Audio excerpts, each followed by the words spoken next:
You're not only one of the main proprietors of one of the biggest traffic blogs on the web. What were you doing 10 years ago? I was running call centers for the alarm industry.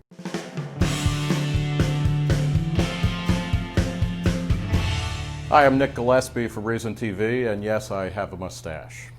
Today we're talking with Ed Morrissey of Hot Air. Ed, thanks for joining us. My pleasure. Ed, tell us about Hot Air.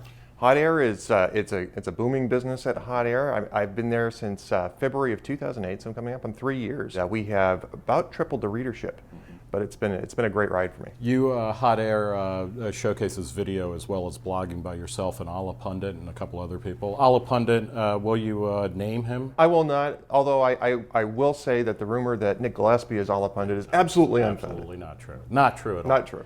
What is the essence of Hot Air? What makes for a good Hot Air story?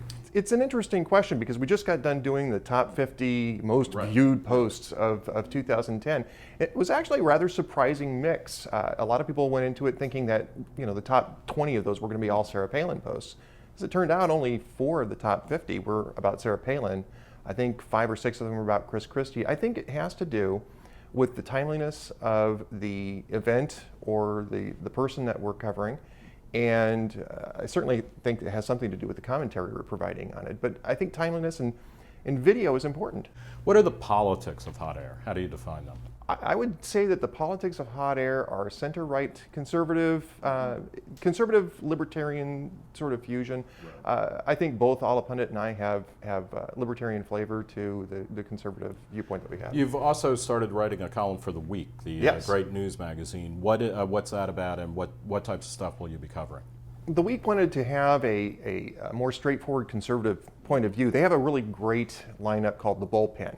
And they felt that they needed a strong conservative voice to be part of that in order to provide balance, because they have some really good, talented writers there. Robert Shrum is obviously from the left. You've got David Frum. You've got from sort of doing the no labels thing now, and you've got Francis Wilkinson. A number of people that are really excellent writers at the Bullpen. So I'm very excited to be there, and I plan on basically presenting the same type of viewpoint in a little bit longer form essay related thing, rather than the blog post where you do the excerpt and the commentary, excerpt and commentary, more just straightforward column writing there. So it's exciting. I'm looking forward to it. Let's talk a little bit about your background, because you're not only one of the main proprietors of one of the biggest traffic blogs on the web, but you also are a kind of the personification of the opportunities that are afforded by a decentralized, more democratized form of media. What were you doing 10 years ago? 10 years ago, I was running call centers for the alarm industry, which is an all-encompassing, or usually is an all-encompassing task, and it's a 24/7 type of job. But everybody gets downtime, and about a little over 7 years ago, I started dabbling in doing some writing on politics. I've always been interested in politics. I've always been a news junkie. And this was your first blog, The Captain's Quarters? Captain's Quarters was my first blog, yeah, and it started in October of 2003. And honestly, the reason why I started it then was my wife was in the hospital, and I had some free time on my hands. And so you would just take, whenever the alarm calls came in, you would just turn them off so that you could have some me time? Officially speaking, I did this on my own time. That's the story I'm sticking to. So you went from Captain's Quarters to Hot Air. Originally, I went from Captain's Quarters to Blog Talk Radio. We kept Captain's Quarters going, but I was hired by Blog Talk Radio, worked there for slightly less than a year. Really interesting concept at Blog Talk Radio. A technology that gives a type of radio show to anybody with a phone and an internet connection. So it's, again, the lowering of the publication. Let's say the lowering of quality standards as well as barriers to entry. But when you lower barriers to entry, you get a whole lot of variety and diversity, which is what's good about that. Absolutely. Same thing's true in the blogosphere. The Republicans have just taken over the House of Representatives for the first time in a few years. What jazzes you up about that, and what makes you sweat a little bit?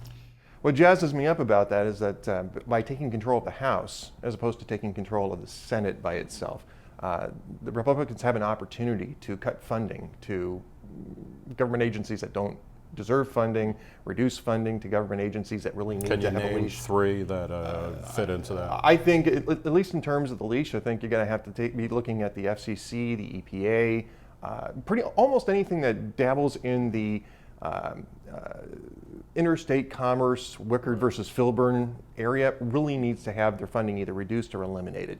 The difficulty, of course, is that because they don't have the Senate and because they don't have the White House, expectations may be a little overblown at this point as to exactly what the Republicans can accomplish. You are based in Minneapolis. Yes.